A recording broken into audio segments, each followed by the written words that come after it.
So here's the last piece, and this is the attachment of the wing to the fuse and the attachment between the push rods and the wing itself. It's really simple to do. You simply thread one end in first with the wing bolts off, obviously, and then depress the flapper on the other side down and wiggle the other side in. It's really that simple. And then when the bolts are fixed in, which of course are pink,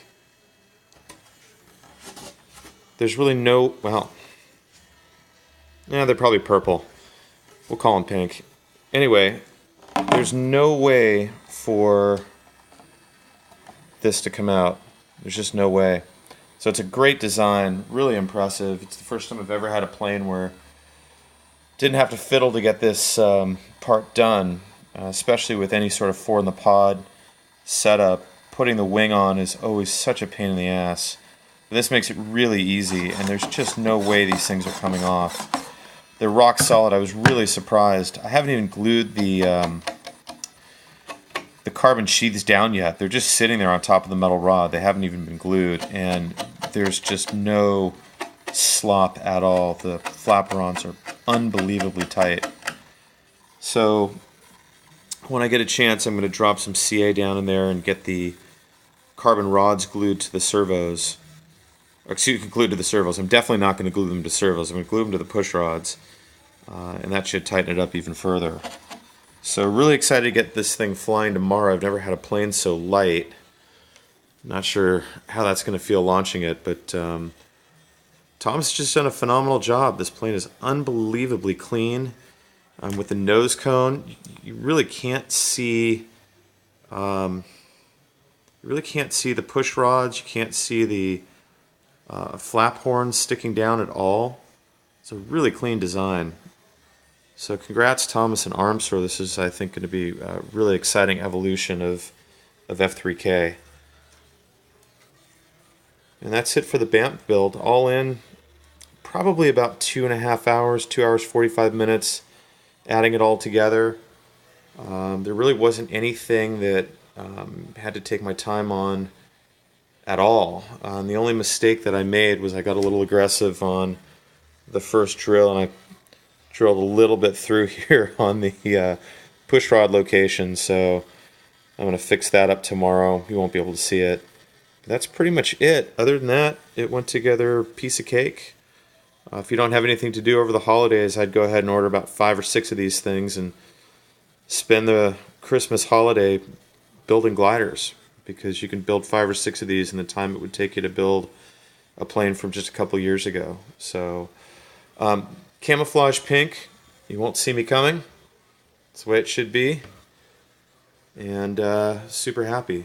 Oh, last thing on the peg. And this is, I don't know, maybe for you, Thomas. I'll send you an email on it anyway. I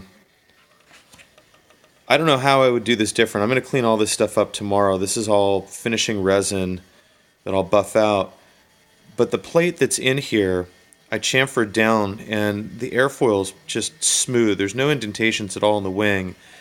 But after it came out from the cure, I felt it was just a little soft in these two areas here, and I could feel just a tiny little skin come up. And so I think what I ended up doing was relieving out an area of foam under here that I didn't mean to, and I wasn't aware that I was doing it at the time.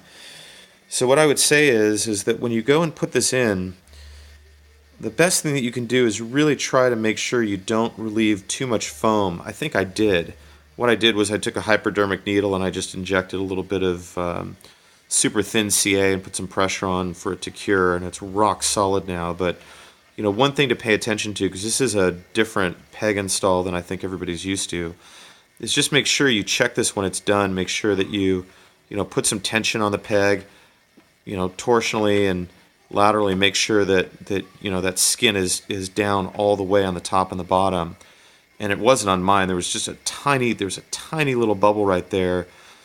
And then when launch, with a lot of people, their middle finger stays in the peg a little bit longer than their top finger, which is the case for me all the time.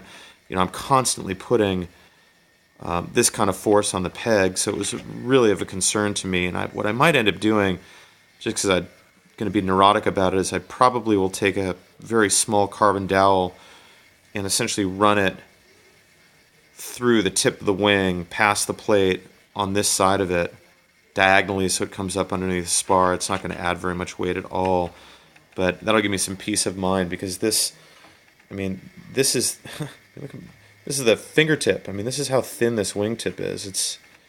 It's tiny. So I really just want to make sure in competition that under full power, I'm not bending this up. I don't think there's any issue anybody's going to have if you do this right. I don't think I did it all the way right. I think I left a little bit of void here where there's no foam. I might have relieved that a little bit too much down here, which I would caution you guys to make sure that you are careful of.